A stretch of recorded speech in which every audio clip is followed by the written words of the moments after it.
I think the most outrageous period that I went through with Amanda, my wife, who passed away from alcohol use disorder a little over 4 years ago, was the period when one time she was cooking dinner. It was one of these rare occasions. I'm not even sure why she was doing it. And she needed to get something at the grocery store real quick. It was like a stick of butter or sugar or something that she needed. So I made the mistake of agreeing, and I had a rental car because 2 weeks prior to that, she had smashed up her car. Long story, I needed a rental car. It was out of the 3 cars that I had. And as I handed it to her, I go, wait a minute, you're just going to the store and back, right? Nothing else? And she said, yes, absolutely. Look, I mean, the dinner's, on the stovetop. I go, okay, be back in 10 minutes, okay? Make a long story short. Didn't see her again that night. So, by 10, 11 o'clock at night, I was pretty much beside myself. She had left about 6:30 at night. So at this point, she had been gone for a good 5, 6 hours. Left numerous messages on her phone. She had the only car that we had left, and it was a rental car. And everything was going through my mind. Maybe she got another DUI. Where was she? So I actually was terrified at this point. I think it was the most terrifying point of our entire relationship. Uh, Being left without a car, I couldn't get in a car and go look for her. Couldn't, wasn't getting any response on the phone. It was terrifying. So around 1 o'clock, obviously I couldn't sleep. From the distance, on the other side of our neighborhood, there's a CVS. It's probably 200 yards away, and I kept hearing ambulances and fire trucks and police cars. You can tell the difference of the sound. I'm going, man, I hope this is not associated with what my worst fear is. So I decided to walk through the neighborhood and walk towards the CVS, which was on the other side of the road, about 200 yards.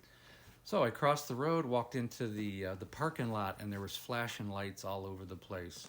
And even from the distance, to my horror, my rental car was already on top of a tow truck. It had already been picked up and it was on top of a tow truck. So my heart was just racing. I ran towards the truck. There was one police officer there. There was some bystanders that were still around. And I said, why is my car? I ran up to the tow truck driver and go, why is my car in the back of your tow truck? Guess what? My wife had gotten drunk in the CVS parking lot. She was hit. Apparently, she had already drinking almost 2 liters of wine sitting in the parking lot, and she tried to back up. She almost hit some people, and they had called the police. The police came. She was so inebriated that she couldn't even park the car, and it was just so they just took the car. She had already been arrested. She was already gone. Some of the bystanders explained what happened. The police were extremely angry with her. I guess they had, thrown her around a little bit, for probably good reason, unfortunately. And I stood there in that parking lot at 1:30 in the morning going, I cannot believe this is my life. And without a doubt, it was the most traumatizing thing I'd ever gone through. I now had no car. Eventually, I had to get a second rental just to go find out what was going on. That car was impounded.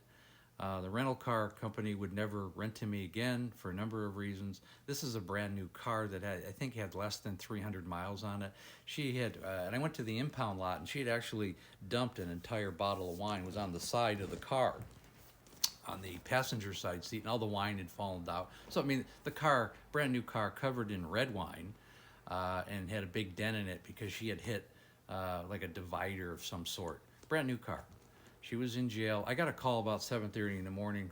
She asked me to come pick her up. I said, don't even think about that. Whatever you do, you're going to have to find your own way home this time. And if you come home or not, I don't care.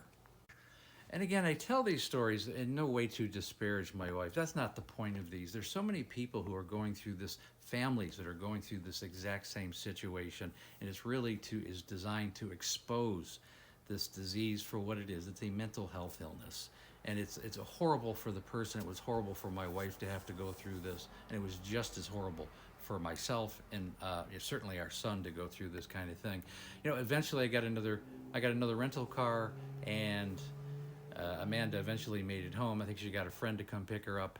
And that was really, that was really it for the two of us. I don't think I had a whole lot of conversation after this. And unfortunately, from then on, even if I took a shower, I had to hide my car keys. And it was just it had to become a ridiculous, absurd way to live. And again, if you need customized help with yourself as an alcohol use disorder or with your family, I combine both of those together. It's important to educate the family as well as the alcoholic. We take care of both of that with my coaching program. Again, please like, share, and comment. Good comments. And again, we have the Facebook group called Amanda, A Cautionary Tale of Alcoholism. It's become a very good support group. And again, thanks for listening.